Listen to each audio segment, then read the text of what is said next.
again, too, that there's been a lot of collaboration between agencies of government and individuals, and even states, between states and states.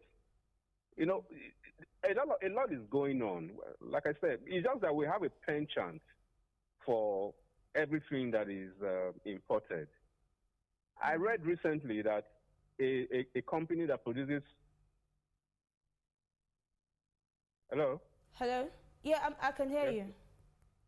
I read this recently that, a company that produces rice in Nigeria and that has gone into it, on a very large scale, had to sanction two of their major local distributors. And what was the reason? They bought at low cost, went to rebag with foreign bags and start selling at very exorbitant prices. Again, so you see that it goes beyond the government and trying to encourage us. It's again to our attitudes.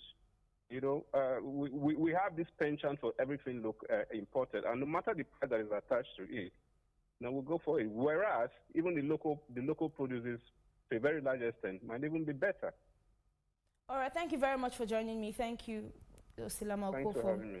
Thank you very much. Still ahead on Plus TV Africa News is our roundup on entertainment and sports. We'll be back in a moment.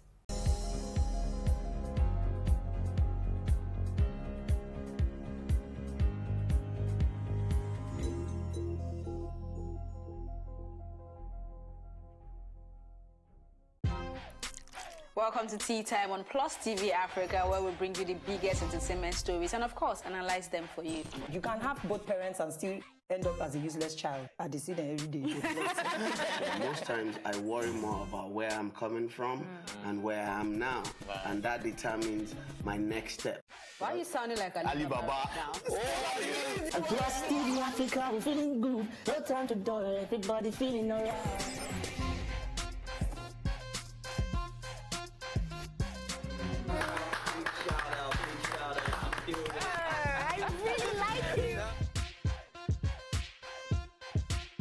Make music and people are still buying. Sometimes I look myself minimal IU. Akpala music is for mature-minded people. I got DMs sometimes from Malawi, like. Sleeping early.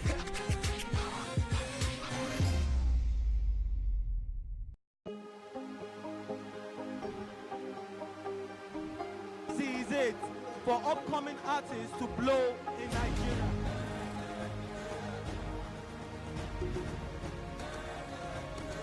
Welcome to Plus Trending. I am Buki November, your host, saying thank you for joining us on today's episode. Welcome back. It's Tea Time on Plus TV Africa. Practice makes perfect. I'm not perfect yet, but I'm a lot better than I used to be. He's a king. He's entitled to marry 100 if he wants to.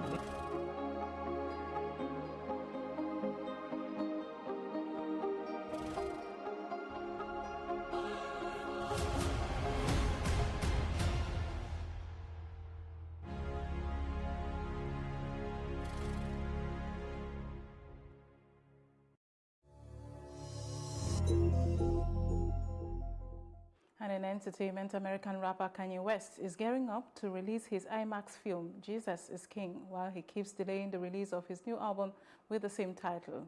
The rapper has just debuted a new teaser trailer for the upcoming documentary movie. The 1-minute-long sneak peek is set to a rendition by a gospel choir ends with a quote from the Bible verse Mark 1:15, which reads, "In the words of Jesus Christ, the time is fulfilled and the kingdom of God is at hand. Repent and believe in the gospel." Kanye's foray into gospel music and film is a testament of his renewed faith in Christ. And that's it on entertainment.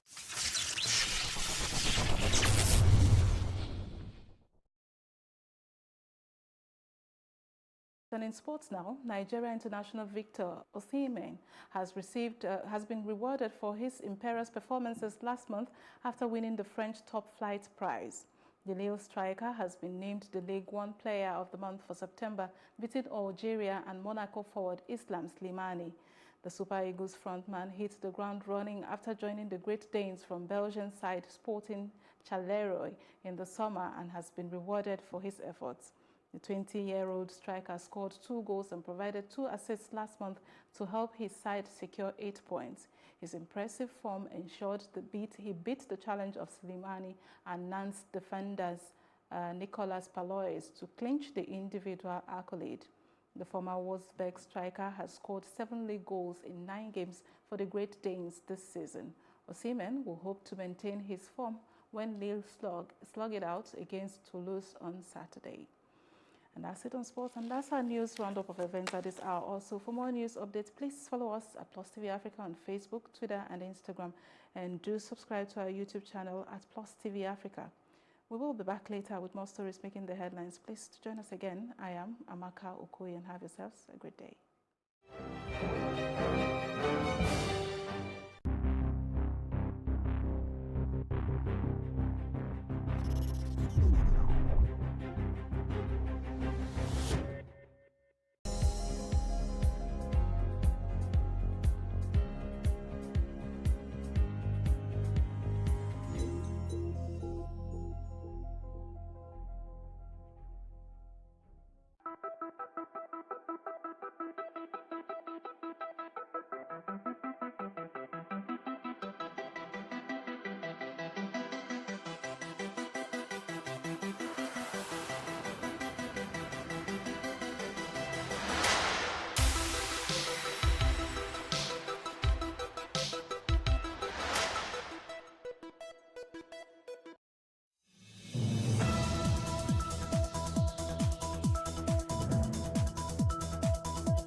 Welcome to Tea Time on Plus TV Africa, where we discuss the biggest entertainment stories. My name is Elsie Godwin, and I'm here with Ewa Oritu and Ifeoluwa Oshunkeye. How you guys? Poppin'. Morning. Wet morning. That's what's popping. Yeah, very wet. Really morning. wet. Really wet. What? Nothing come on. Wendy Williams honored the star on Hollywood Walk of Fame following a tough year. So I read her speech, and it was, at least she admitted to having a tough year. And I like how she said her son is the one motivating her and encouraging her. Like, there is nothing she does that he's against. Whatever she wears, whatever she wants to do, he's there to support her. What else did she talk about? She said so many things that came about from the a good fact place. that when she's in a room full of 1,000 people, she feels like she doesn't belong and all of that. So And yeah, how when she started, she was so everybody was scared. expecting the next Oprah, and she just wanted to be herself. She can't imagine herself having a conversation. I think it's ASPCA, something about the society and animal cruelty. Like, basically, she wasn't interested in the so serious conversations like Oprah was doing, and she had to work hard to find a niche for herself, or to at least stay in the lane that she wanted to stay And in. everybody that spoke about Walk of Fame star was saying that, one thing that has always worked for her is that she did things her own way. But she said, no, I only listen to advice. Is when your advice is rubbish, that's when I do things my own way. But you can tell that she's the kind of person that listens to people when they tell her, okay, do it like this, do it like that. She tries it out and see if it works. But if it doesn't work, she'll do it her own way. So I respect that. I like people that listen. So I mean, people can say whatever they want about Wendy, but they can't say this is not deserved. This is well deserved. She has been in the business for over 30 years. She has been on TV for like 11 years. I mean, she's a long time on radio as well. Yeah, a long time. That's why I said 30 years, but TV 11 years. She has really done well for herself. She's very hardworking, and she has been able to build for herself an empire. I think this is well deserved. Congratulations to her. Okay, so moving on to the next story. Actress Adunni Ade celebrates her 6th mom, calling her a fighter. She shared a photo of the mom is so beautiful, though. Let's just start from there. She shared a photo of them both in the hospital, and clearly with all the home machines on her and all that. But she said something really cool. She said she needs to celebrate her now. Because it's not a case of when anything, we're not hoping for anything bad, but if anything happens, that's when we now say, oh, so you had a mother that was sick. So I like that she's doing this now, and I hope that the fight is successful, because I'm sure she still needs her mom, so yeah. Yeah, I like that, like you said, I like that she's doing this, celebrating her mom while she's alive, not when she's dead. We don't pray that she dies soon, and I pray God help them fight through this, and that's all. So I like this too, and I like the fact that because they say your parents are like your semi-god here on earth. So you see a lot of people that were not there for their parents, but the moment they go, that's where they'll buy 10 cows, they'll kill, they'll buy the most expensive coffin. And you realize that this parent or this dad or mom that you're doing this special thing for, while they were alive, they were probably staying in a face me, I face you, you never took care of them. But their burial, you want to throw a grand party and make it look like, oh, no. I think everybody out there should take time out. I had a therapeutic session, I think 2 weekends ago. Yeah, when I went to see my parents, and it was, well, I call it a therapeutic session because I didn't have to go to any psychiatrist or any doctor to tell me how I'm feeling. I was feeling down, I was feeling depressed, and I went home to see my parents, and I was uplifted. My spirit was lifted all over again. So I think every child out there should look after their parents while they're still alive, while they're still here with us. Look out for them, be there for them, see them from time to time. And it's not just for them, it's also for you, because there's a blessing that comes with that. So she sharing this right now is going to be an additional blessing to her in one way or another. No one knows how it would come, but trust me, this right now, she's going to be blessed. And I pray for good health for her mother as well. Okay, it's time for a quick break. We'll return into the drama. We'll be right back.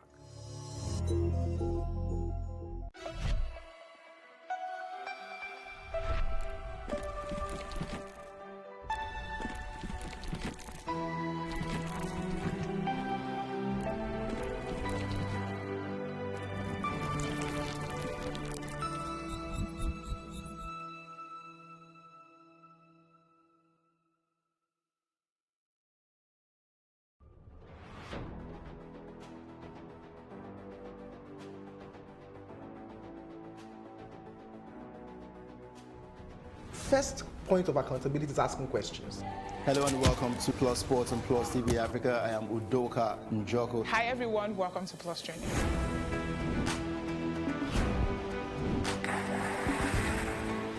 You cannot continue to recycle poverty while you're spending a lot of money on unproductive ventures. The government has to feel the impact.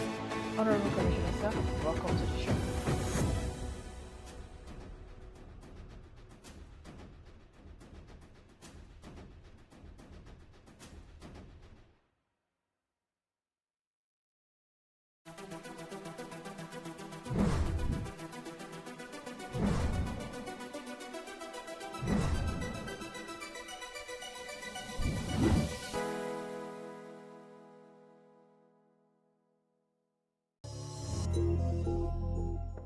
Welcome back. You are senseless. This is coming from rapper to Sam Clef. So this is what happened. Sam Clef wrote on Twitter, he said, lyrics no they sell for Nigeria. We just want to party and they all right.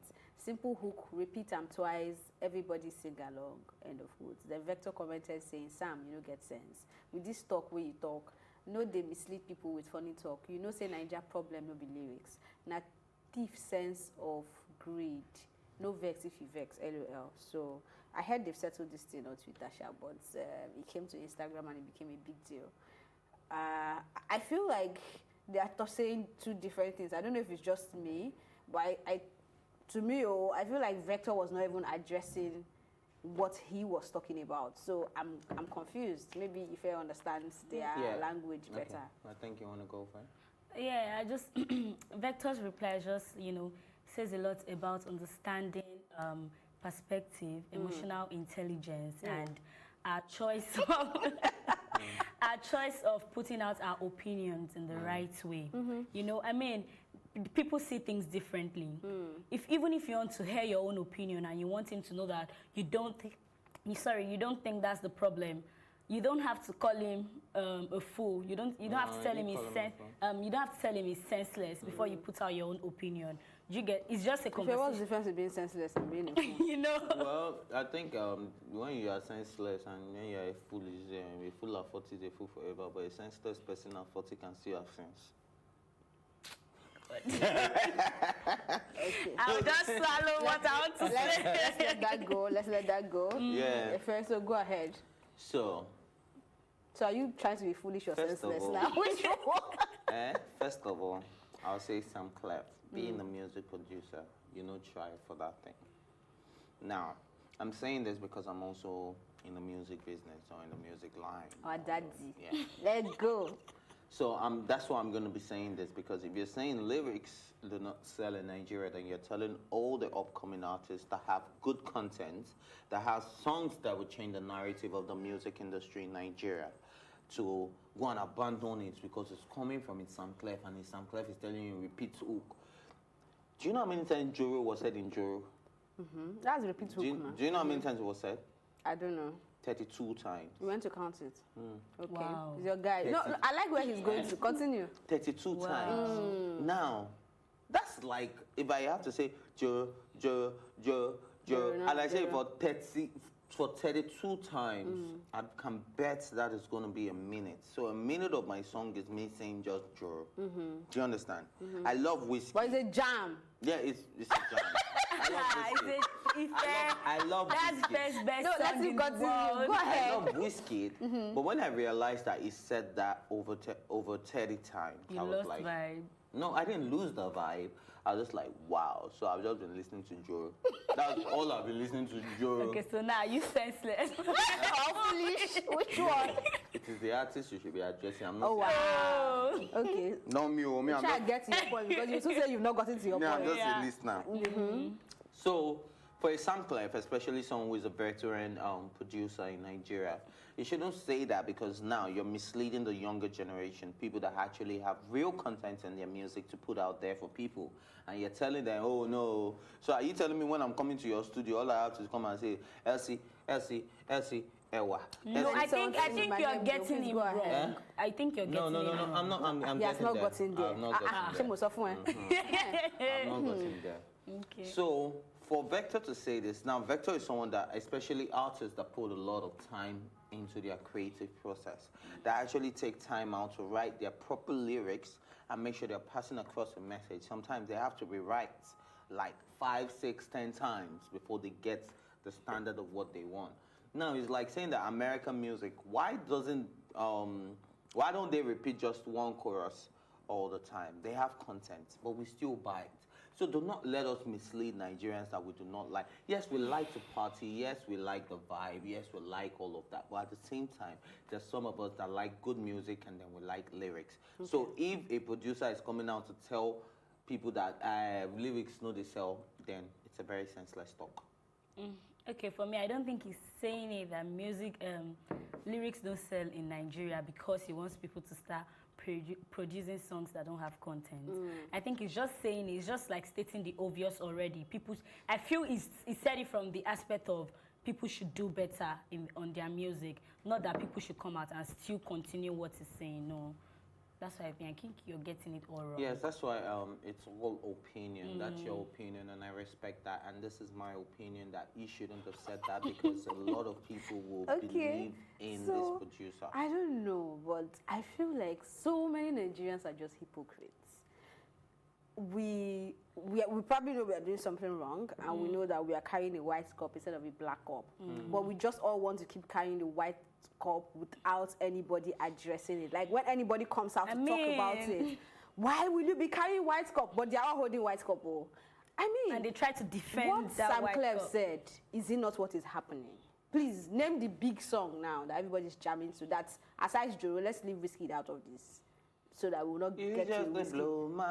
Blow my mind. You have to bring Davido, right? Lyrics. So I'm glad that you are bringing Davido, because on this table, I have said it over and over again, regardless of whether he's writing the lyrics himself or not, that if you look at the way the music is going now, because usually people like comparing Davido and Wizkid, if you look at the content that is coming out from these two artists, this is not from a hate side or anything. I love both of them so much. But so far, for the past 2 years, Davido has been consistently giving you jam that you can listen to and still understand that it has content. So each time I talk about this thing, Burna Boy. I mean, there are so many of them, but I just wanted to stay on those two. And Sam Clef coming out to say this is not a lie. When you talk about people that are giving you good content, how many people pay attention to their music? I agree that there is a market for them. They are still making their money, right? Let's leave Burna Boy. He has overblown, right? You have Let's people, talk about Adekunle Gold, you know, Johnny Drill and all that. But the truth is they are making money. They have their market. But the attention, I mean, look at Naira Marley right now. He's like the big deal. You know. I mean, what is the content? But he's getting the attention. If his song comes up anywhere now, in a club, in a party, even right here, it's possible that our cameraman will jump into the set. I mean, that is how it is. So Sam Clef is saying what is going on. And at the beginning, I said, I don't understand where Vector is coming from. Because if he even wanted to address it, he was saying the problem is greed. I'm like, what are you saying? What is he saying? Yeah, I have a serious problem with Vector's response. I think what he said about Natif's sense of greed. Now, it's referring to... Native sense of greed, no vex if you vex. What is he saying? What is he saying? It's referring to Sam Clef. Now, that's my own... This is my own understanding. Okay. Native sense of greed. How? Okay. Now, because you're a music producer, and then you have a good artist that's coming to your studio that has lyrics, you probably wouldn't record that guy, but you record... But I mean, if you understand, because that is what is going on. Okay. All right, I really said it was going to be drama. So moving on to the next drama, I Will Come For You. This is coming from Dabota Lawson to Linda Ikeji. So according to the long episode, she bleached the skin of her daughter to look like the father. It's just funny. Look like the father. Yeah, because the father is dark now. I don't know. I think you guys know the father. No, the thing is, nobody knows the father. People are just speculating. Who's the father? Okay, so Linda put up a post and said, "Who is the real father of the child?" Something like that. What is her business? You know, that's what our problem is. Like, why would you even put up a post like that? So people will now come and drag me in your comment section. And she's also saying that the comments that they approve, I don't know how she's sure of this, but Linda Ikeji deliberately approves comments that are negative and doesn't approve the ones that are good. I don't know how she confirms that, but that's weird. Well, I think I like what Dabota Lawson did with Linda Ikeji, because Linda Ikeji has faced her own fair share of social media dragging. Do you understand? Especially when she preached on celibacy and then she got pregnant. Especially when Kemi Olunloyo said she was wearing baby bump and then she delivered. Especially when they said... when she was driving from Ikoyi to Aja. Inside traffic. Do you understand?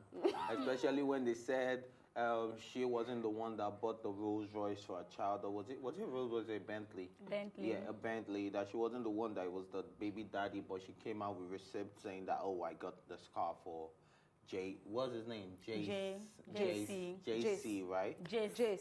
I think it's JC. No, Jayce. I think it's pronounced JC. JC, I think it's pronounced I think it's pronounced JC, not Jace. So, I'm not sure. I think. Yeah, I think that's how pronounced Jace. Oh, you better. Jace. Okay, yes. so okay. Okay, then it's Jace. So and all of that you get. So if you are a single mother and you face such things, it's only right for you to respect other single moms because up to date we do not even know. It's still speculation that so person is the father of Linda Ikeji. No, she's actually confirmed the guy because I think she gave the guy the surname or something, or she wrote something. Yeah, in her story explaining herself. The guy said anything. The guy doesn't need to say anything. Exactly. Exactly. So until they say something, I'll call it speculation. No. She is saying that this is I don't understand. If you claim anybody now, anybody can claim anybody. Oh, wow. Okay, wow. Yeah, so, that's another level. Yeah. But Ewa, do you want to add something before I say what I want to say? No, I mean, what Linda is doing is wrong. If this accusation is true, you know, we don't know how true it is. It might not be Linda that is putting all these things out. It might be people working on that. We don't know how true all this is. But if it's true, I think Linda should do better. Right now, we're advocating for women supporting women, not tearing each other down. So she should really do better. If she's approving negative comments, she needs to stop it. However, I feel like the problem Linda Ikeji is facing is because her blog is after her name. So whatever she posts is like, it's Linda Ikeji, it's Linda Ikeji. I mean, a TMZ does worse. Nobody's dragging any particular person. It's the platform they are doing. And she can look at it and say, I mean, it's my job. I'm doing my business. What I'm supposed to do is to create conversations from the lives of celebrities, influencers, everybody. If I feel like this is going to create conversation, it is gossip blogging. It is not. If you need proper news, maybe you should go to Plus TV Africa's website or you go to Premium Times and all that. But if you need gossip and gist and all that, that is what Linda Ikeji's platform is really all about, right? So I think the problem is because her name is directly attached to this thing. Even now that she has grown to having an office and a big company now, Linda Ikeji TV and all that, people still have the mindset that she's the one sitting down and uploading. That's what I'm saying. So I think that's where the problem is. I don't think she's the one putting all these things out there. She has a lot of people working for her. She can't pick on you in particular. I don't think you're going to see any rubbish on Plus TV Africa. If I write for rubbish on Plus TV Africa, there's somebody that would still see that. Which is why I mentioned if you want a proper news platform, go to those websites I mentioned. If you see a story about Dabota Lawson, for instance, and it is written like it is an unconfirmed gist, as the CEO, as the chief editor, you should go through those things and be like, did you confirm it? Well, but do you know that Linda Ikeji's blog is like an Olofofo blog? Well, that's what I'm saying. It is gist. They are doing what they want to do or what they are really supposed to do. So I don't even expect that Linda Ikeji at this stage, with everything she does, actually has time to go through all the posts that goes on the website. Right now, someone can she has bigger correct things me, but I don't think now, so. You know. Maybe about smaller people, but not someone like Dabota Lawson. You should be interested because they're in the circle. Because they're in the same circle. It doesn't matter. She won't bring this. This is not how she writes. It doesn't even they matter. They would have had phone calls and conversations and say, "Babe, bring this thing." I know people that are in the same circle with Linda Ikeji, and I know, in fact, it might not even reach the platform before a conversation will get. So I don't think they're in the same circle. They are just baby mamas, not in the same circle. Baby mamas, wow. Is that what she called herself? But she got engaged now, didn't Who's that? Linda get engaged? Who? Is she still Lord of the Rings? Who? Linda Ikeji. Did she get engaged? Yeah, she did get engaged. She told you. No, I remember Kemi came out to say that engagement was... but she never confirmed. And then she purposely didn't talk about that part anymore, so I don't think it was real. Okay. And she never, in her story, she never said anything like getting engaged with No, a man. she did actually. There was a time Linda claimed to be engaged. And No, not in the story. It was after that she came out to write her long episode and all that. But I feel like people should just understand that that's Linda Ikeji's platform now is just a platform. It's no longer personal to her. So, anyways, I think if you don't have anything else to add, that's how we wrap up this episode. Thank you for watching, and remember you can catch up on this episode and all our exclusive content by subscribing to our YouTube channel at Plus TV Africa. You can also watch Tea Time in London on Ben Television. My thank you as always will go to my co-anchors Ewa Oritu and Ifeoluwa Oshunkeye, and of course the entire production team. My name is Elsie Godwin saying thank you for watching and have yourselves a good day.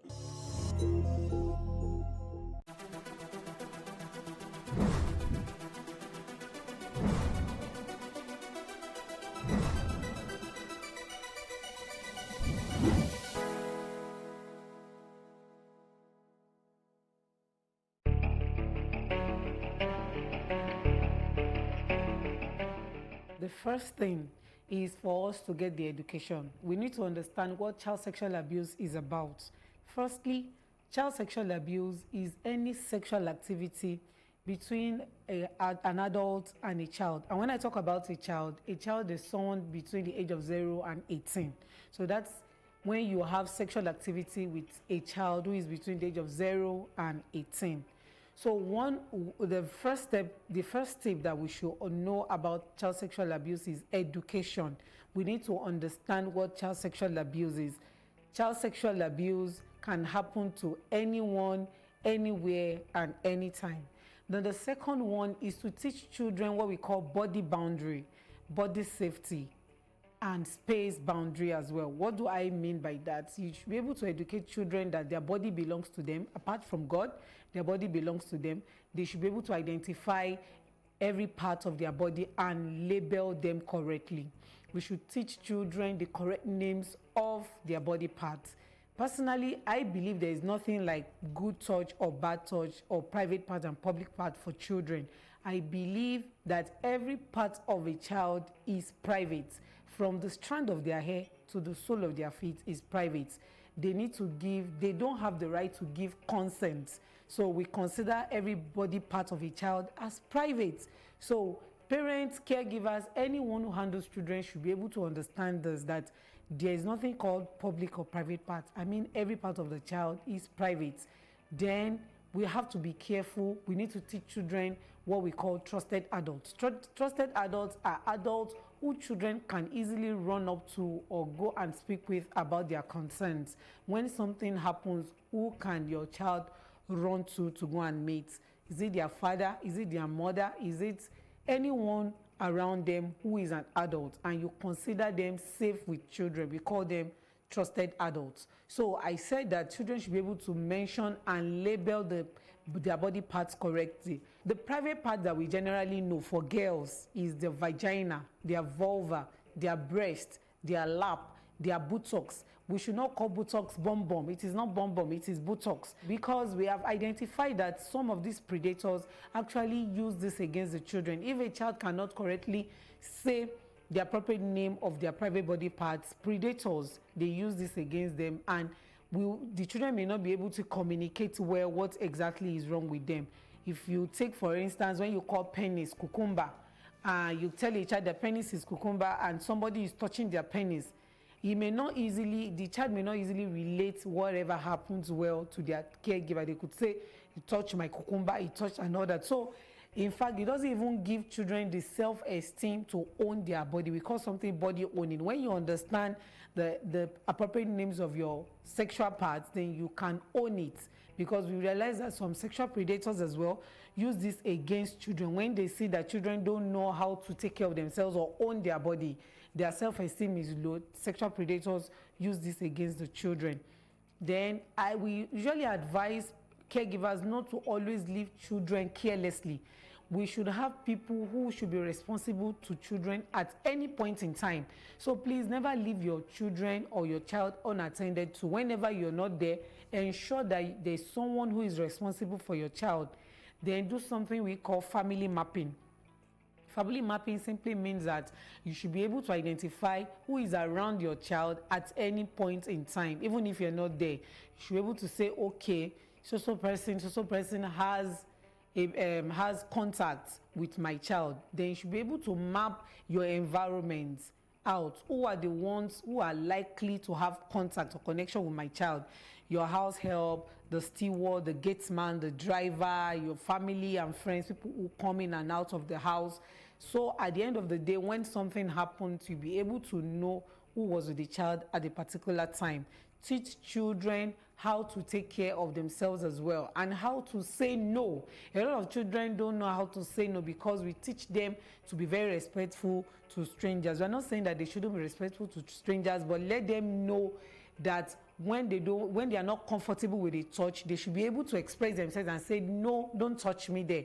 No, I will tell my dad. No, I will tell my mom. And that is why it is very important for parents to establish a very good relationship with children, because we realize that a lot of parents and caregivers, they don't have very good rapport and relationship with children. So when things like that happen, there's a 95% chance that it is real. So we should be patient enough to listen to children when they want to say something, because we realize that children oftentimes don't talk, but when they talk, parents shut them down. And once parents shut them down, they don't say anything thereafter. So most times the abuse continues. Another thing we should know is that research has it that hardly will you find a stranger molesting a child.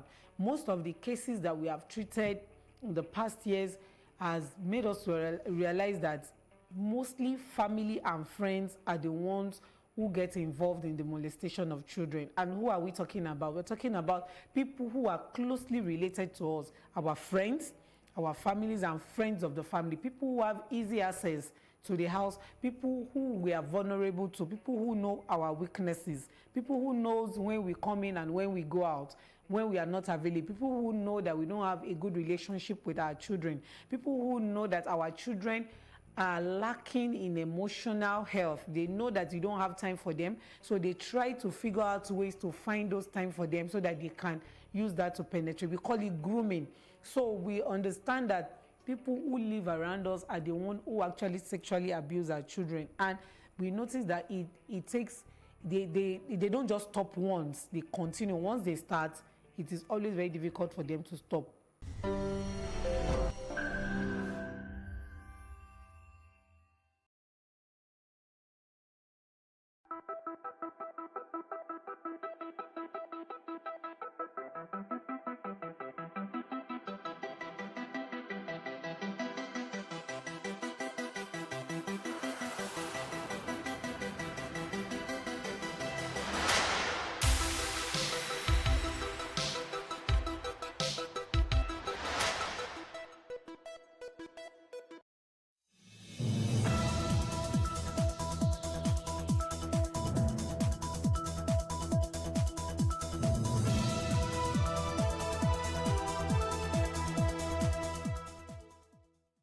The Nigerian Senate has received a request from President Muhammadu Buhari for approval to pay Kogi State government a sum of 10.069 billion naira as refund spent by the state on behalf of the federal government. And the Federal Ministry of Agriculture and Rural Development says Nigeria has attained food sufficiency. This is Plus Politics, and I am Felicity Ezewike.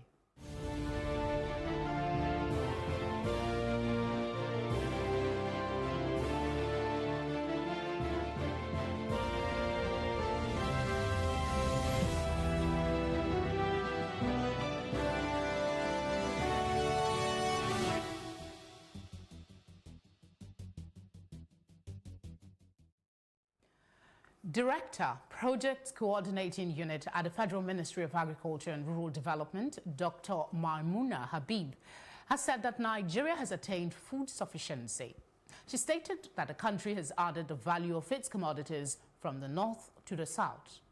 What is food sufficiency? What does it mean in this case, as there are still a lot of people without enough to eat? And also, in addition to sufficiency, is there food security? Joining me to talk about this are two learned gentlemen.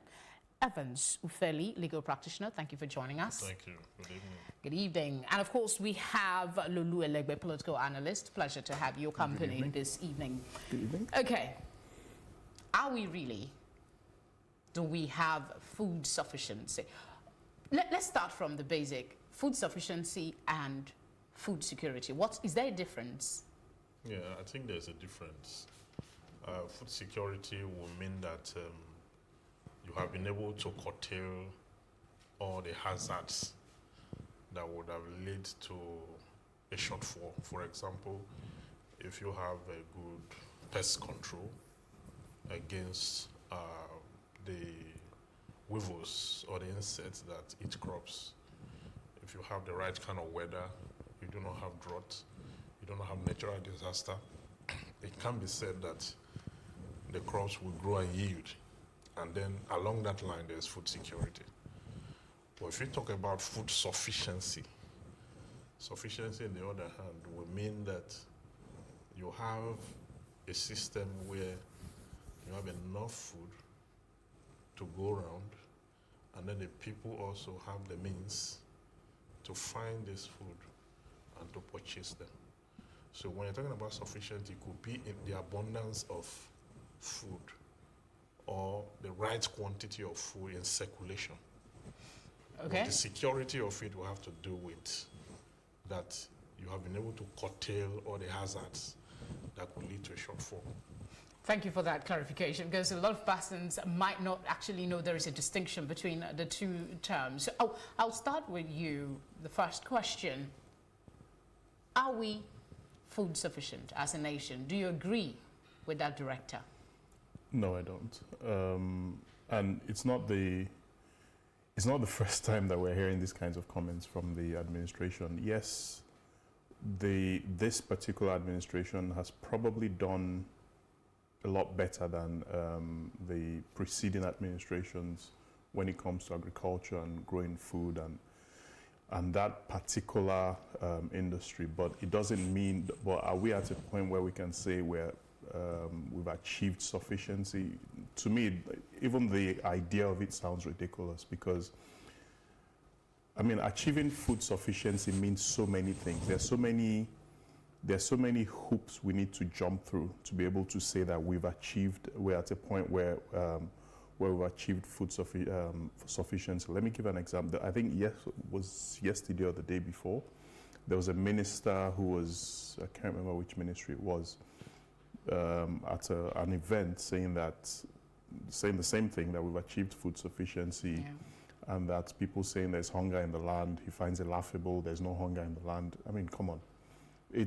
So when we start to hear things like that, we know what the realities are in Nigeria.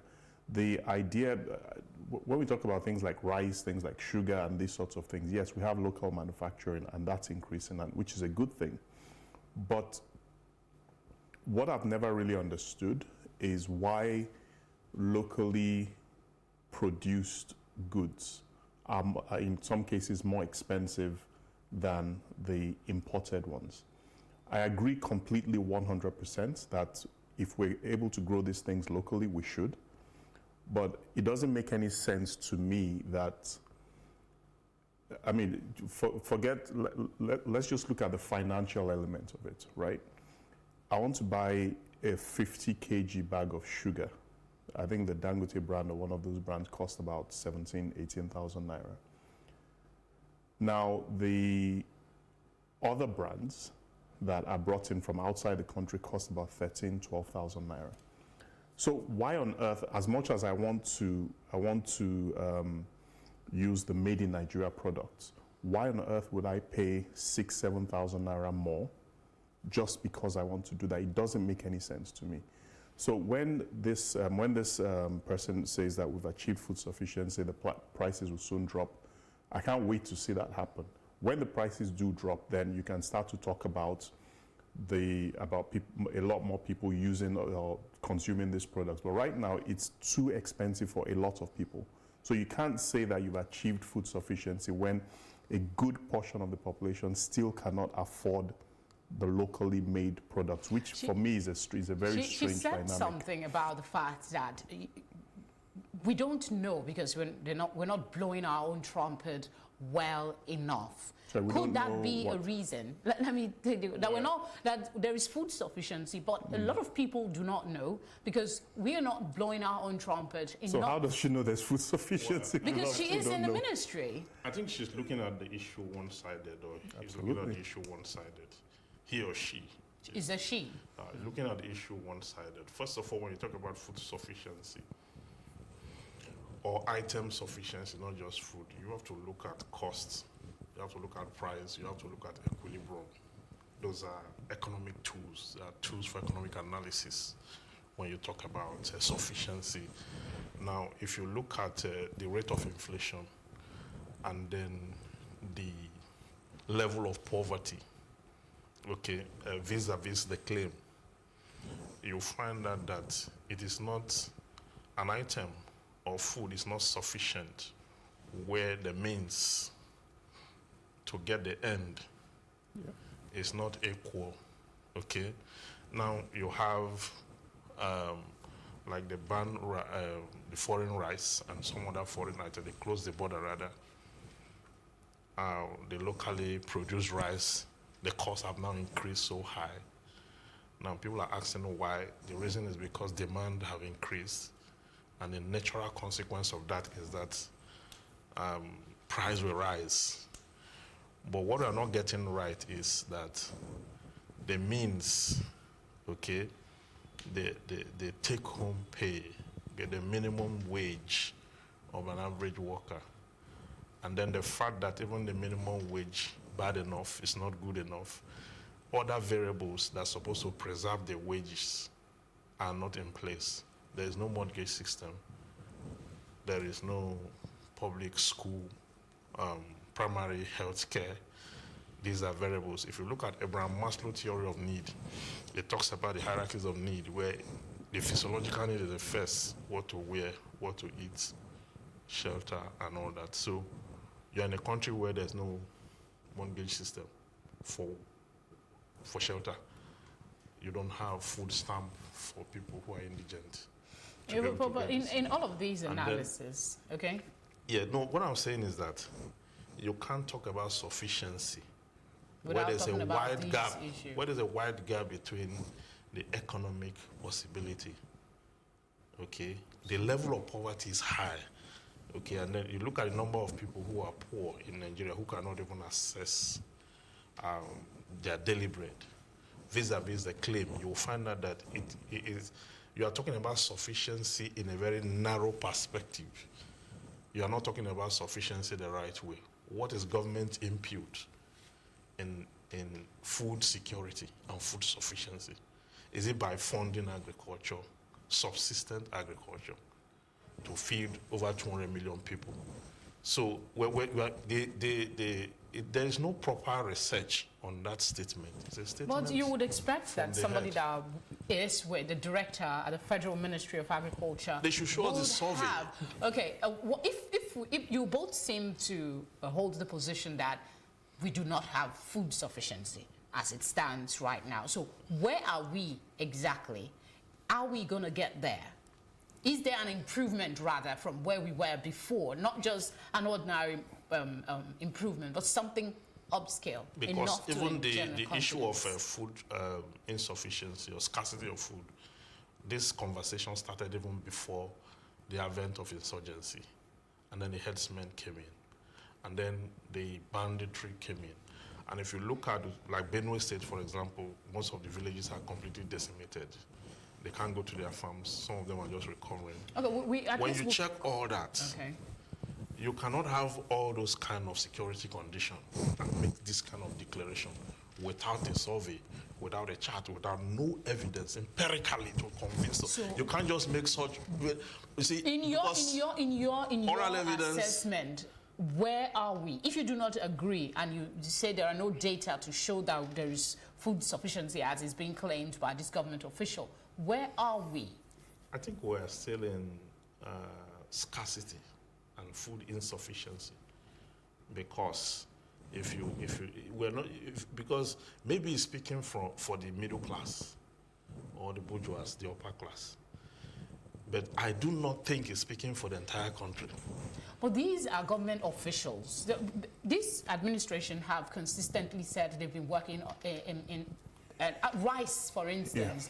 They've trumpeted how well they've been able to revitalize that industry and give farmers more hope on, revenue to do their job. So if she is saying there is food sufficiency to a large degree and the borders have been closed, she is claiming that this has compelled us to eat locally made. But that's not even. I mean, all you have to do is look at like he mentioned, these claims are being made from a very, very narrow perspective.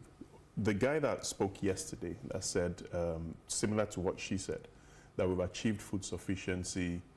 He laughs when people say there's hunger in the land. Yeah. And then he made another comment that farmers are making money, that he said he himself is a farmer. He knows how much he sold, maybe it was rice or something.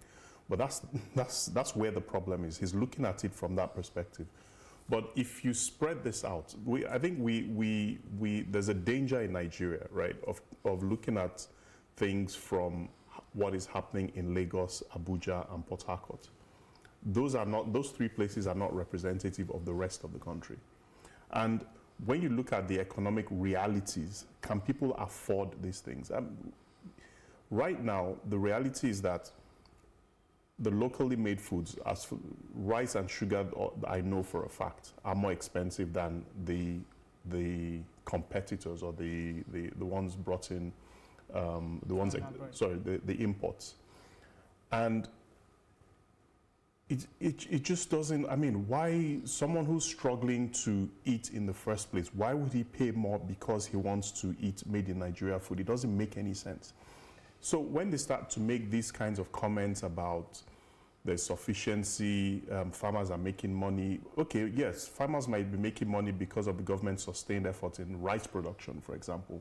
But the question is that rice getting around the country in a way that the people who want to eat rice can afford to eat that particular rice that is being grown in the country? I think that brings in the clarification he tried to make about food sufficiency. And let's go on a short break. Let's go on a short break. And when we come back, the conversation continues right here on Plus Politics. Don't go away.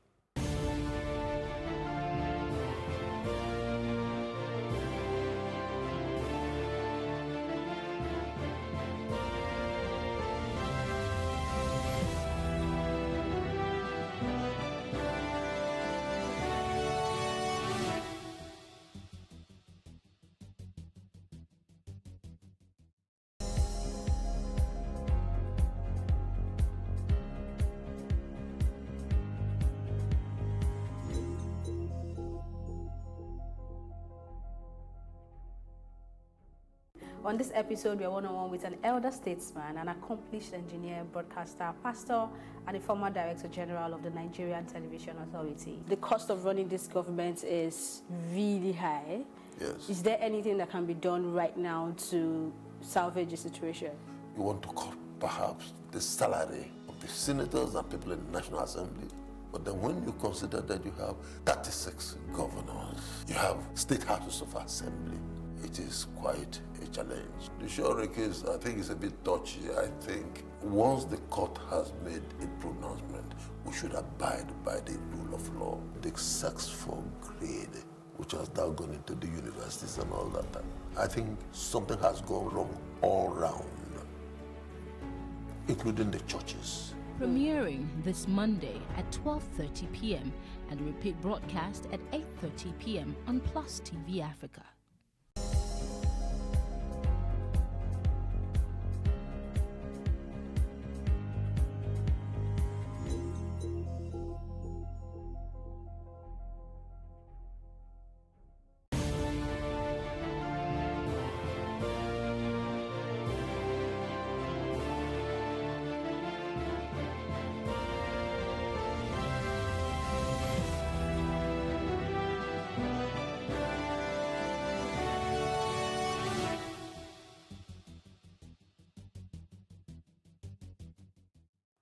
Very glad to know you're still with us. My guest is still in the studio, and before we went to that break, we were talking still on food sufficiency. Let's take a look at the border closure. She mentioned that that has compelled Nigerians to consume locally, and that we are healthier as a result of that border closure. And let me see, she said that's not going to end anytime soon. Has this border closure translated directly to benefits to Nigerians? Let me take that question to you. Well, the border closure is supposed to be a compelling way of readdressing our economic reality, for us to look inward and then develop our own strategy using our own locally made goods to advance, just like the Chinese did some years ago, and it paid off. But what we did not do that the Chinese did was, we didn't prepare for this. I mean, government just woke up one morning and said they're going to shut all the borders. Yeah, but they will say it seems like that to us, but that was not what happened, that it went through, they did a lot of thinking and planning. They did a lot of thinking and planning, but, you know, government is not in charge of the production of food. The production of food is private-based businesses. Government don't fund agriculture in large scale, just like they do in the US, where they ask you to just go and grow anything, go and rear any kind of animal, so long as it's legal, and then the government will buy them off, okay, and then subsidize it. The Nigerian government don't have that strategy. What they do here is they bring fertilizer, subsidize it, and it only get to people who know people in government. So we don't have the strategy that they have over there. So when you want to copy from another country what they have done, you are not looking at your own peculiarity. So the overnight issue was not a very good one. And then coming to the said goods, the locally produced goods, you see, we don't have the scale. What we have is subsistence farming. The grandmother and the grandfathers in the villages who have been chased away by banditry and insurgencies are the ones we are relying on to feed 200, how many million of us? We don't have 200 million, 180 million, depending on who you ask. We don't even know our size. So I don't know how they arrive at sufficiency, because you don't know the size of this country in terms of human capital. So sufficiency should not even come at all. You have to, first of all, get the figure. So we'll come to that. Then we'll look at the goods that are alleged to be goods that are smuggled into the country. How many of these items that come into the country do we grow here, apart from rice and maybe sugarcane for sugar, and which other ones? There are a lot of items that we don't grow here. So instead of closing the border totally, I would have thought that they will place embargo on some goods not to come in, and allow those ones that we don't grow here to come in, so that people can still have access to those. I see you want to add a thought. Yeah, I mean, it's not, for me, it's, even if you, it's, we seem to have this idea in Nigeria that once we do things like we ban, we close the borders, we do these things, we I think we should start to look at allowing market forces to determine certain things. Consumers are not going to want to pay more money for something they can get cheaper. That's just basic economics. So if the imported rice is still coming in, let's assume that these are just random figures. Let's assume the imported rice costs 10,000 naira. If the same rice, the same quantity of rice, a bag of the Nigerian one costs 15,000 naira, any normal person would buy the foreign rice.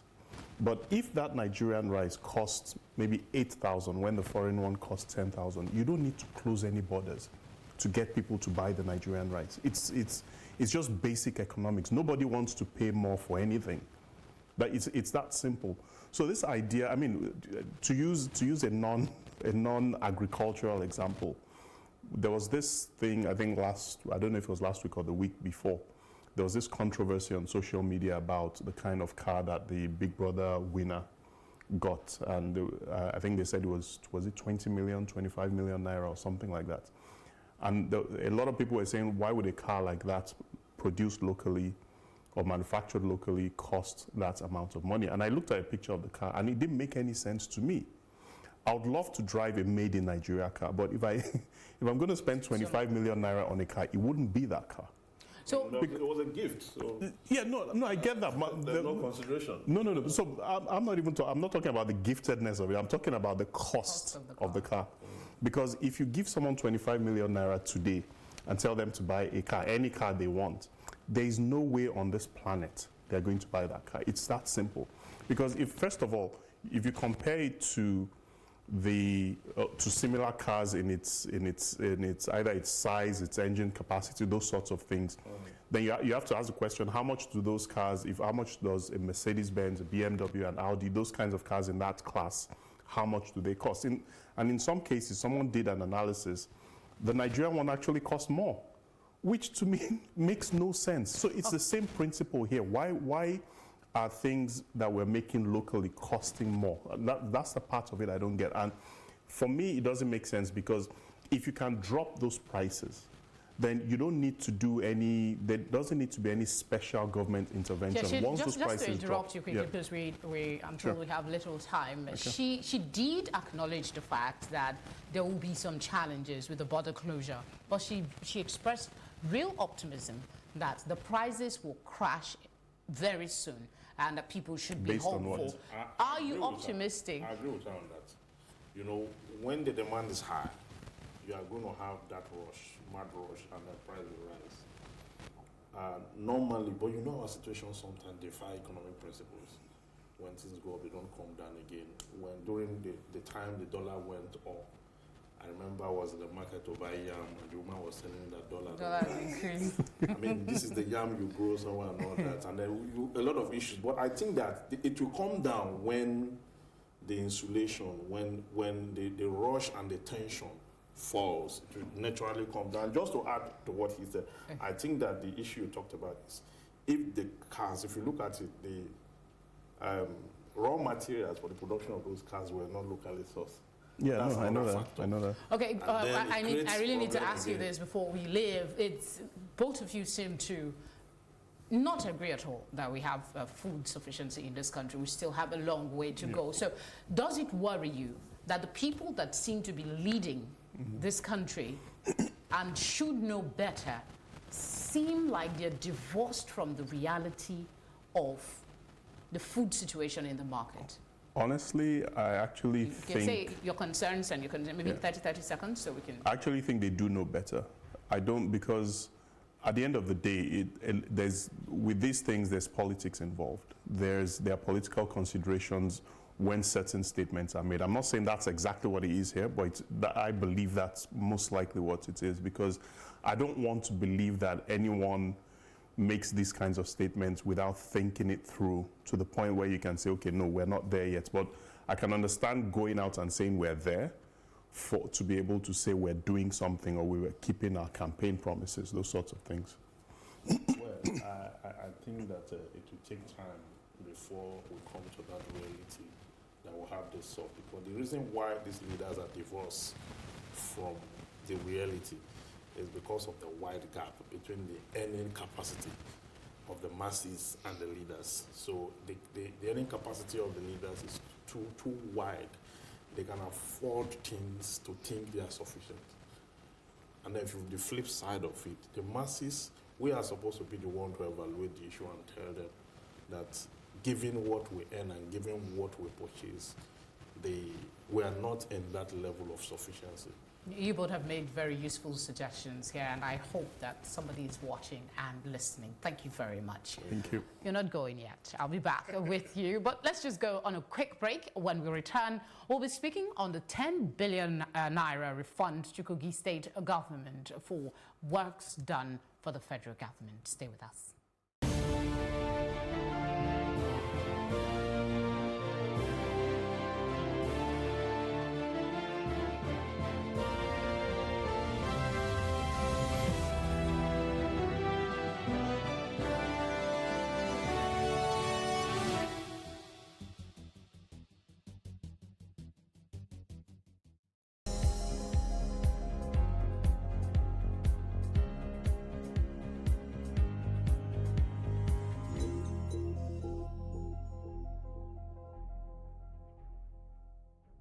Welcome to The Advocate. As my people say, today, not today, ogbegbe, let's go there. You don't need to study economics or law or anything to know that you don't squander money on yourself and then you tell others to go and work. Do we really enforce this law? Coming to my point. Yeah.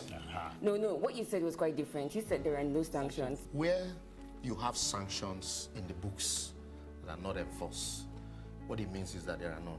The man had the courage to bring out his private and shorter. But I just feel that the culture here, even the victims themselves, are victims in their own minds first. If you know the budget for sex in Nigeria is higher than the budget, the national budget. National budget. Come on, say it again. If you know the budget for sex in Nigeria is higher than the budget, the national budget. National budget. And until we reverse this trend, our economy will continue to be in reverse gear. Quite. It has been in reverse forever.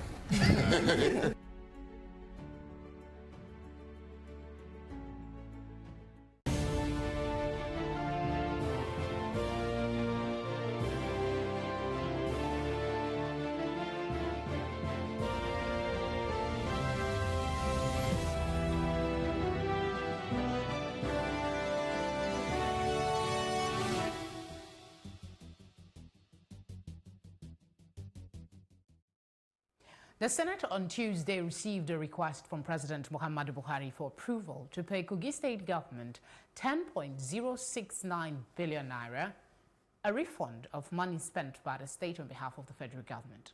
Now, the requested amount is for the payment of inherited local debts and contractual obligations of the federal government to the state for projects executed on behalf of the federal government.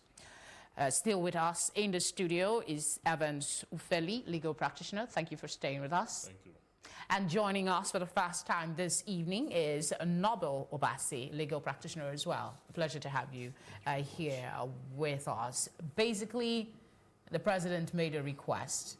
It is a valid debt owed to Kogi State, but now there seem to be politics in it. The PDP has come out. That's the reason, because some of the arguments they are presenting, some people feel that it deserves some sort of conversation to see where this money is going to end up. They're saying that loads of people are being owed in Kogi State. Should this money be better expended to offsetting salaries and pensions, while the federal government is just saying, we owe you money and we're going to pay? Your thoughts? Let me start with you. Well, I think that the way this is being presented, is being presented in a way to insult the intelligence of Nigerians. First of all, let's come with it. The 2019 budgets, is this money appropriated there? That is even the starting point, okay, that the state executed some projects for the federal government, and there must be a refund. This fund we're talking about now that's before the National Assembly for approval, was it appropriated? That is one. Two, what exactly is the project that was executed by the Kogi State government? You see, you can't just come and say, National Assembly, pay approve this money to pay these people this. But the conversation we is must, that they are the only ones being owed. These monies have been paid to other states. About 26 states, 25 have been paid. Only Kogi is left. No, you are talking about the Paris Fund. The Paris Fund I'm is talking different. about the loan. I mean, this, the rehabilitation money, this amount that we're talking about now, the government says 25 states have been paid. Only Kogi is outstanding. 25 states have been paid. Yes. For projects undertaken executed on behalf of the federal government. On behalf of the president. Yes. What exactly are the projects? That is what we do. No, because you can't make such kind of assertion. You are talking about funds from the federation account, and then funds cannot be approved from the federation account where the projects are invisible, where the projects are unverifiable. We have to even look at the contract, the procurement process, the Bureau of Public Procurement, where the contracts went through, and the certificate of no objection that was obtained from that agency. And then the contract itself, the project itself, the completion level, whether it meets standards. And then the contractors. Here you just have nobody, nothing, no project, and you are asking that they dish money because they paid this state, that state, that state. It's not making sense at all. It's not making sense at all. Maybe to you. Let's hear your thoughts. Do you agree with him, or you have a completely different opinion on this subject? Okay, so I will adopt some of his arguments, in terms of the legality of the refund. Okay, so he talked about whether it followed due process in whether perhaps the president followed due process in getting the fund, and whether there are real contractors who executed any project and whether they are projects. Well, I wouldn't be in the best position to answer those questions because that's left for the Kogi state government and perhaps the federal government. However, I would take it from the standpoint of the intention or perhaps the priority of the fund. So let's say the president has gone to the National Assembly to seek for approval for this fund. And before he sought for the approval, there must be a need for that approval. There must be like an object or the use for the refund. So the president is saying that the refund is to pay local contractors, that they intend to issue perhaps a promissory note on behalf of Kogi State to maybe perhaps issue bonds and use the proceeds to pay contractors. Well, it's from our point of view, I don't think what the president, what he's doing about trying to refund payment to Kogi State, I don't think is really a bad thing if it follows the due process. Then on the second leg again, the intention or the use of that fund. So the fund needs to be put into adequate use if, and by every means, it's gotten through, the usual regular process. For example, I mean, Kogi State, as widely read in papers, there's always a particular, and peculiar news coming out from Kogi State about workers being, owed salaries for 30 months, 36 months. I mean, it's absurd. It's appalling. But again, the monies came from somewhere. It has to be replaced. We'll get to that in a bit. But something both of you said actually triggered my thought, and that is the fact that you're not comfortable with the amount and the way it is going. But would it be illegal? I mean, would the presidency be bringing this to the fore, going to the National Assembly to seek approval if there was something fishy about it?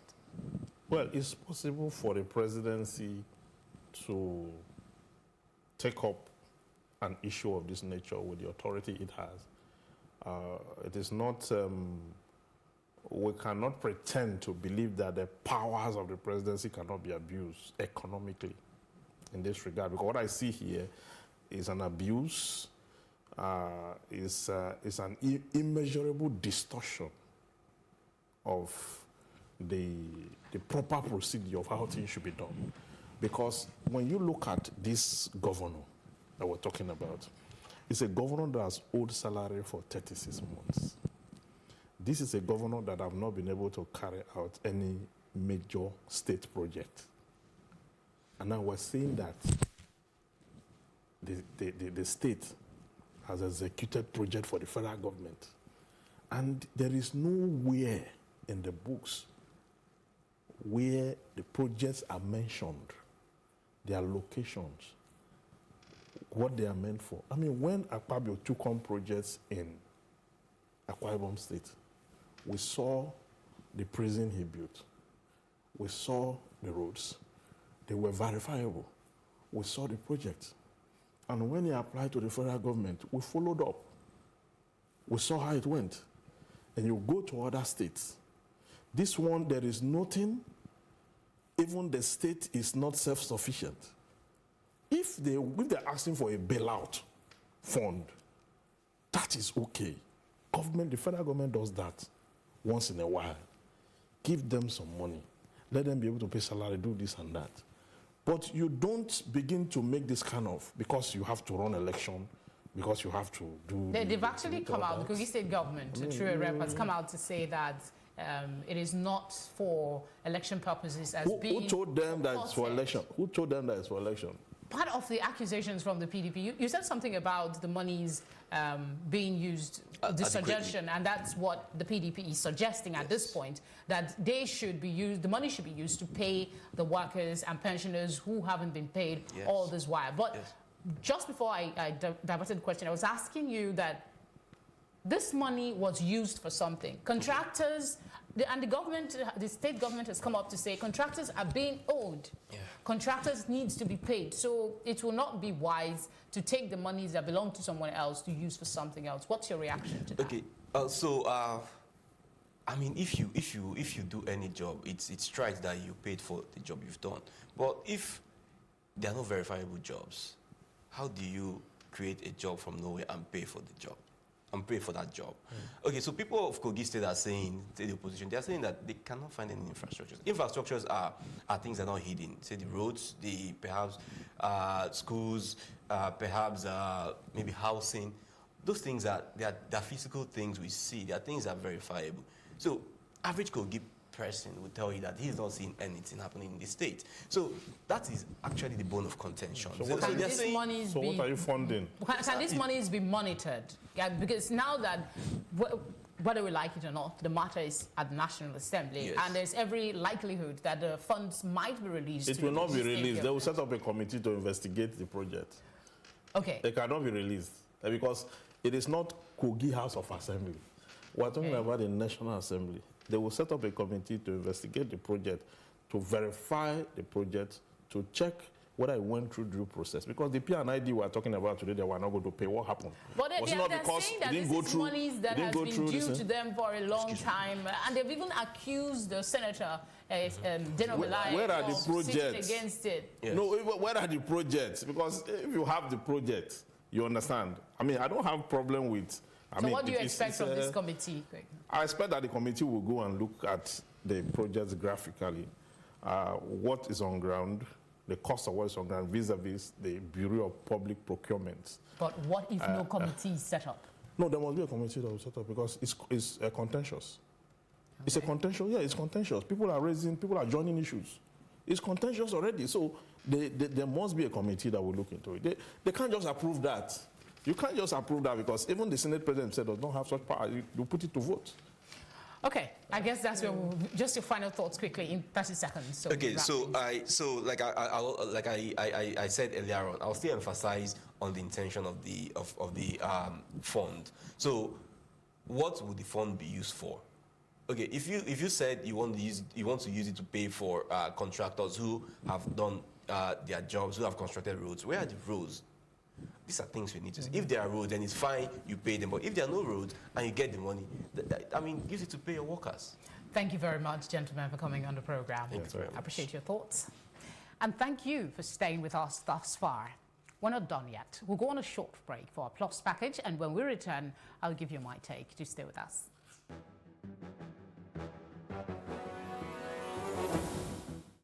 Amnesty International has called on the Nigerian government to immediately end violation and abuse on the rights of freedom of expression on members of the press. The international human rights watchdog, while releasing its report titled Endangered Voices in Abuja, said that in 2019 alone, about 19 journalists and bloggers have been arrested and incarcerated for only doing their jobs and expressing dissenting views about the government. Amnesty International is calling on the federal government to create an atmosphere where pressmen can do their jobs freely without any fear of reprisals, as stipulated in the Nigerian constitution. Freedom of expression is a human right. Various international treaties, the Universal Declaration of Human Rights, the African Charter on Human and People's Rights, the International Covenant on Civil and Political Rights, have all stated that freedom of expression is a human right, and countries have obligations in the spirit of international cooperation and global progress to enforce them. The Constitution of the Federal Republic of Nigeria, 1999, as amended, provides in Section 39(1) that every person shall be entitled to freedom of expression, including freedom to hold opinions and to receive and impart ideas and information without interference. However, the testimonies and evidence Amnesty International has documented and which will be presented to you today show that the balance required by states to ensure that the freedom of expression is respected in the context of its laws is tilting dangerously away from the very essence and character of the rights itself. Laws such as the Terrorism Prevention Act, as amended, and the Cybercrime Act Prohibition Prevention Act have been applied by Nigerian authorities and their agents in a manner that clamps down on the press and restricts freedom of expression. Individual journalists, media activists, and bloggers have become a target of laws meant to protect our collective safety and security. In 2019 alone, at least 19 journalists and bloggers have been detained for sharing information or for merely just doing their job. Media houses are also targeted.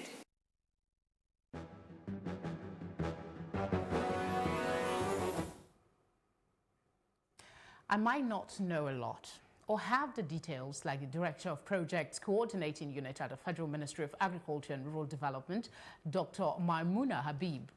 But from what I see around me, I am completely certain that we do not have enough food in this country. The government is doing something towards addressing the situation. That much I can acknowledge, but we are far from okay. We have to acknowledge this. Only then can we work even more assiduously towards reducing starvation and hunger in this country. Anything else, and we will be deluding ourselves. Many thanks for your attention tonight, as always. Please join us again at 7 p.m. tomorrow for more conversations about the Nigerian state. Bye for now.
I am under the bridge in Mendey, Maryland, at the very popular Cane Village, particularly thrilled at the level of creativity being displayed in terms of the artwork here by the artisans. An array of weavers and sellers of baskets, chairs, and artistic household furniture made out of cane were all hard at work at the time of my visit to the Cane Village. The men, women, and children all seemed engrossed at their day's task. I was welcomed by the president of the Cane Weavers Association, Mr. Edward Akpofure. According to Edward, the weavers and sellers were collectively relocated under this bridge in 2002. A hard miss for anyone coming from Ikeja or Ikorodu access. This is a fantastic location. How long has this Cane Village been in existence? Well, the Cane Village has been existed for a long time ago. We rise from our forefather who founded this industry, established it for year 1974. But we came to register this industry in 1986. It was registered as National Cane Weavers Association. So we have been existed for many years. Before we came on board, we have been a roadside seller, but the government said that they don't want anything else. Anybody want to operate such thing, you must come under union and register. From my observation, more elderly weavers were in sight as I pondered on the posterity of this age-long craft. What exactly does it take to learn this craft? How long would it take an average person to learn how to make something like this? If you want to learn this work, one thing you need to have is that you have to have patience. This work is not something you can just carry knife and do. You go for process. You got the material which is called cane. And from there, you scrape it. After you scrape it, you tear it. After you tear it, then you now carve it. And this here you are sitting on today now, before we work on it, we have procedure go through before you come like this. We have the framework. After the framework, before you can whip on it. So learning this work is not really a bad thing, and to know this work is not a bad thing. You know, I can tell you today now, we are this business. We have many graduates in this business. And those who finish secondary school are here. Are they here? Yes. And some of them can even learn to do this work and now making their life better by go more further their education more. So we create job opportunity. This job is helping young people who are not lazy. I was eager to meet the university graduate who came into the business for what he described as a lack of jobs in Nigeria. According to the National Bureau of Statistics, the unemployment rate bedeviling the country as of the third quarter of 2018 stood at 23.1%, hence putting the number of unemployed at 20.9 million. I'm a graduate from University of Port Harcourt. I studied pure and industrial chemistry. I graduated the year 2010, did my NYSC in Boeing State, Zia Girls Secondary School in Zangbo. I left the NYSC the year 2014. So, but due to Nigeria and no job creation for we the youth, so we engage ourselves since Nigeria said that everybody should find themselves doing one or two things. However grateful for the good gift of education, which he said was sponsored by his parents, with hopes of being employed after graduation, he fell back to this craft, which for him portends a means for better livelihood. So I started doing it right from the year 1990. After my university, since there is no job, I have to fall back to what I know how to do best. So at least I can make money and take care of myself. He described the various weaving techniques associated with the creation of a variety of cane-woven designs. As you can see, this one, the cane comes from Delta State. It grows within the riverine areas. There's one that comes from Delta State, Bayelsa State, Rivers State, Edo State, Ondo State, and there are some in Lagos as well. But that in Lagos differs from the one that comes from Delta State. So But we prefer the ones that come from Benin and Delta states. So that is where we have our suppliers from. So now this one is the cane. It's also the same cane that we use in caning kids in the school.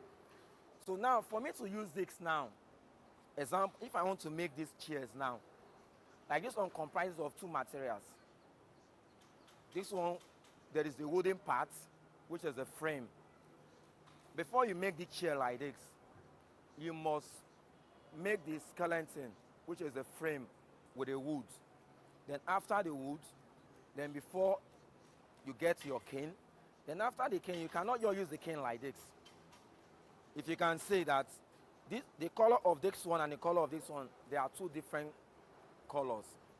Then when I get to this stage, now depends on what I want to use it for. Depends on what I want to do. If I want to do this chair, then definitely I'm to chair this into 4 pieces because I'm to use just the back of it. I won't use the inner of it. But if I want to do another design, maybe something like this, I'm going to use the inner of it and the outside. While this craft had transcended many generations, I could tell it consumed a lot of production time, which affected the ability to meet up with purchase order demands from customers. For this reason, some of the weavers have employed the use of rattan made from polyester, a more expensive but efficient material imported into the country. Macaulay, however, confirmed my assumptions. The manual processes delays the production. So, and that's the reason why these days we are now shifting from the cane aspects to the one we call the outdoor, the rattan process, which is now the one that has been done through polyester materials. But meanwhile, it's not being done in Nigeria yet, and it's more expensive compared to that of the cane. Like if you see these two materials now, they are different. This one is the rubber one. This one is made from polyester. Then why this one is a cane. So this one is faster in production compared to this. While the cane weaving procedure can be done in isolation of things like electricity, the rattan procedure may use an electric-powered compressor or one which makes use of fuel. But due to the inconsistent power supply in the country, weavers such as Macaulay settled for compressors which make use of fuel.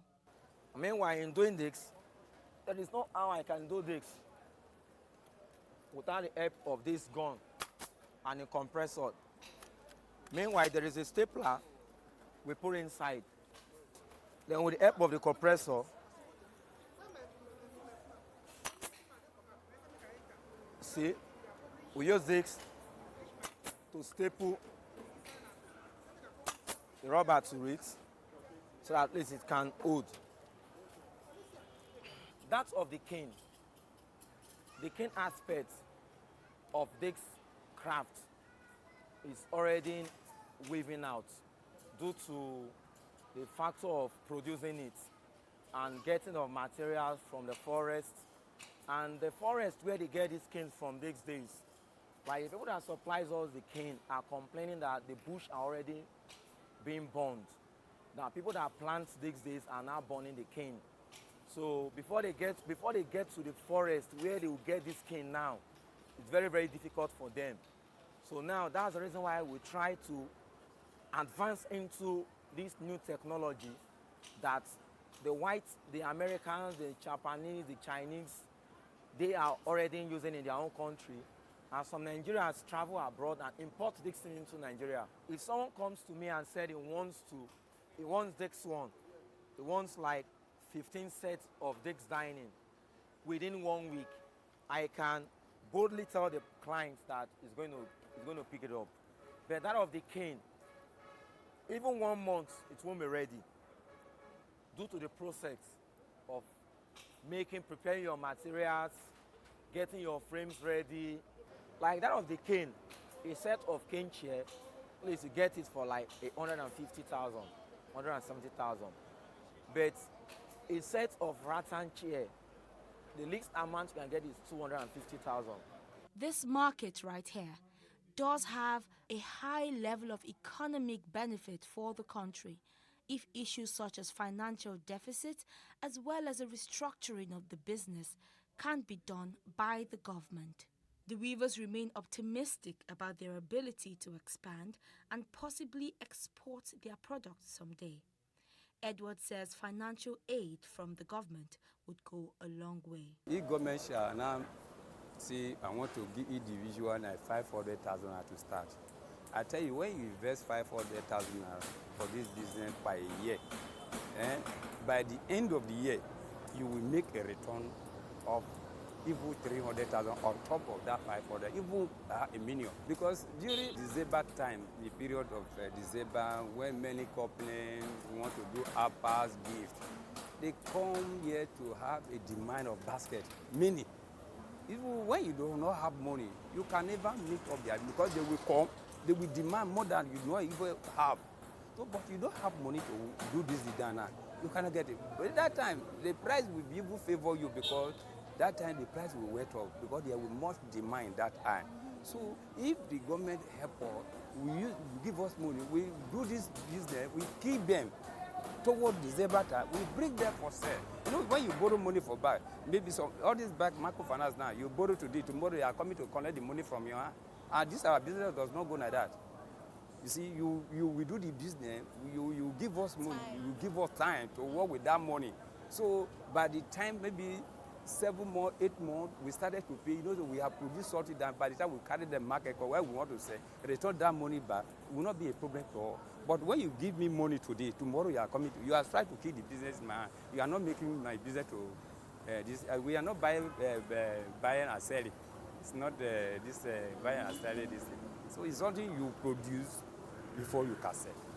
For Edward, financial aid from the government and a restructuring of their current location to take on a more tourist look would improve the shortfall in supply as well as make them more competitive in the global market, hence giving way to export. Like this place we come to now, government can come to this place and turn it to tourist center as cane industry. So whereby they build a good structure and whereby people come and make their daily bread, whereby government can get sort of out of it. It's the looks of this our work now. You have to finish there to export them. It's another problem because we don't have a financial background to carry this work outside for people to buy. We only look at this rata work now. Before we don't know how to do them, but now we are now named them and we know how to do them. So all those things that they are going for abroad for, we have them. We have the knowledge, the people who are so intelligent to do this craft work here in Nigeria, in this industry. It's just what the government should come and ask us, how can we do it? And we tell them the other side of it, where we need their help. Macaulay was gracious enough to take me around the cane village on a tour. This is dining for 4. 1, 2, 3, 4 chairs. There's going to be a glass of 10 mm on it, which is this. This is a glass. This glass will be on it. If I'm to produce this one now, to do this one alone, it's going to take me about 1 week to produce just one of this. But if I'm to do it in the rattan, it's going to take me maximum of 2 days. I'm done with it. This one cannot withstand the outdoor. It's not something that can withstand rain. And that one can withstand rain. This one is made with raffia. We'll call this one raffia. This material is sort. This material, we get this material from Cotonou. Something like this one now is about 2,000. And how long would it take you to make it? This one takes about 1 hour. So that's the reason why during the Xmas period, people don't even do chairs. Amazing, amazing items. I certainly had fun here, and I did get myself some take home as well. For Plus TV Africa, I am Irene Ubani.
Welcome to Tea Time on Plus TV Africa, where we bring you the biggest entertainment stories and, of course, analyze them for you. You can have both parents and still end up as a useless child. I see them every day. Most times I worry more about where I'm coming from and where I am now, and that determines my next step. Why are you sounding like Alibaba now? Plus TV Africa, we're feeling good. No time to dull, everybody feeling alright.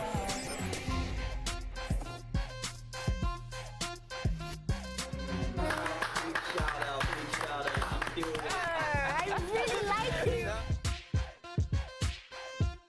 I can still make music and people are still buying. That's why I look myself minimal IU. Apala music is for mature-minded people. I got DMs sometimes from Malawi, like, Sleeping early.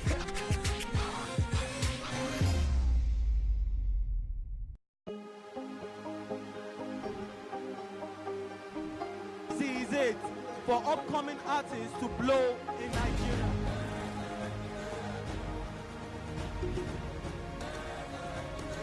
Welcome to Plus Trending. I am Bookie November, your host, saying thank you for joining us on today's episode. Welcome back. It's Tea Time on Plus TV Africa. Practice makes perfect. I'm not perfect yet, but I'm a lot better than I used to be. He's a king. He's entitled to marry 100 if he wants to.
Honey!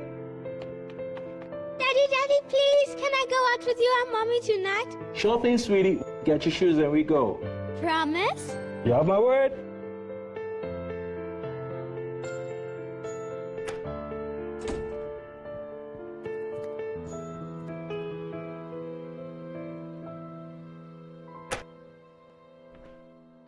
Daddy!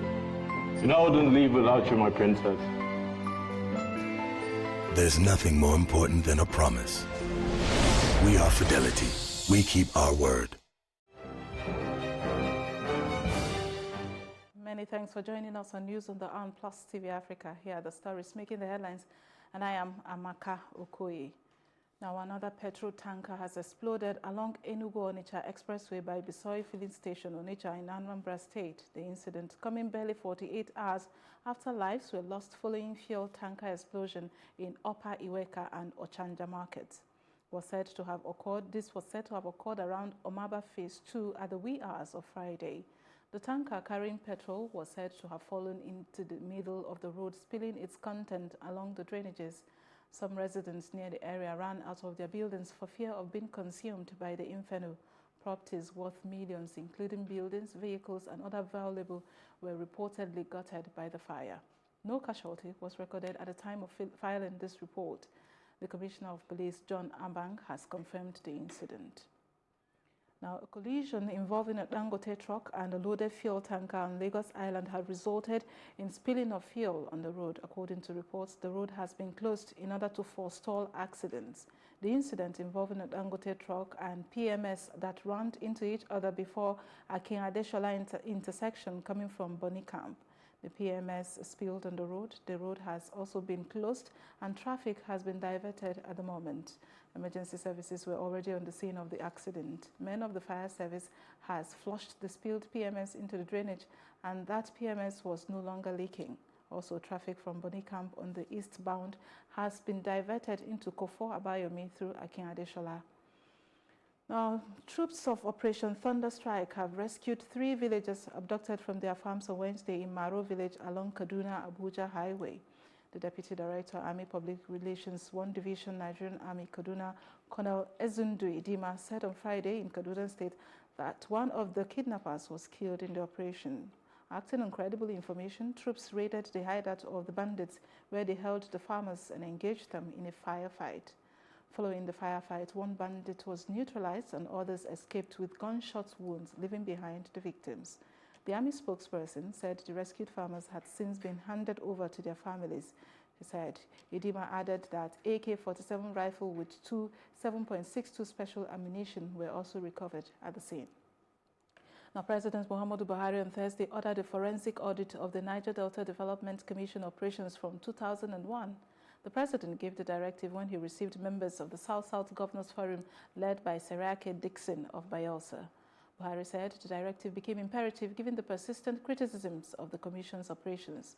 According to him, what is presently on ground in the Niger Delta region does not justify the huge resources given the Commission.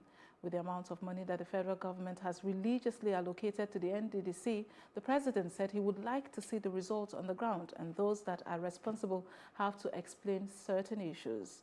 The president, however, said he would wait for the audit report before deciding on the next line of action. President Muhammadu Buhari has approved the release of 10 billion naira special intervention fund for immediate repairs and upgrade of the Akanu Ibiam International Airport in Enugu. Femi Adesina, the president's spokesman, in a statement said this was the high point of the courtesy call on the president by a delegation of governors and leaders of the Southeast on Thursday at the State House in Abuja. The president said he was aware of the central nature of the airport, which was closed for repairs since August the 24th to the socio-economic development of the Southeast. President Buhari, however, promised his administration is working on tackling this situation. The People's Democratic Party in Akwa Ibom State has debunked reports in some section of the media suggesting that Governor Udom Emmanuel and the PDP have adopted a certain aspirant for the 2023 governorship. We wish to state for the recent occurrence will no longer be delivered without any further explanation. As a party and defendant in this law and deliver judgment, conscious that it is a sacred duty to which they took an oath to undertake. They must perform justice though the heavens fall. But in our experience, we have noticed, and the world knows, that the heavens have never fallen when justice is done. They should shun those who threaten them with victimization or lure them with speedy elevation to the apex bench. They should be circumspect of political turncoats and opportunists masquerading as statesmen and federal agents. These people who are currently promising them favors that have the capacity of robbing the judiciary of its nobility. The justices must remember their sacred roles as ministers in the temple of justice and avoid the areas of concern that I would like to share with the stakeholders. For instance, not to issue certificates to some of the candidates that forced some of the staff that we engage in the elections to declare them under duress. In one case, the matter dragged on to court for some time. The court said we should issue the certificate of return, and as always, we obeyed court order, but we are on appeal. And we are determined that this matter should go up to the Supreme Court so that this matter can be determined once and for all. INEC is not a political party. We have no candidates in the Bayelsa governorship election. The choice of who becomes the next governor of the state is entirely in the hands of voters. The smart car readers will be deployed as usual, but learning from the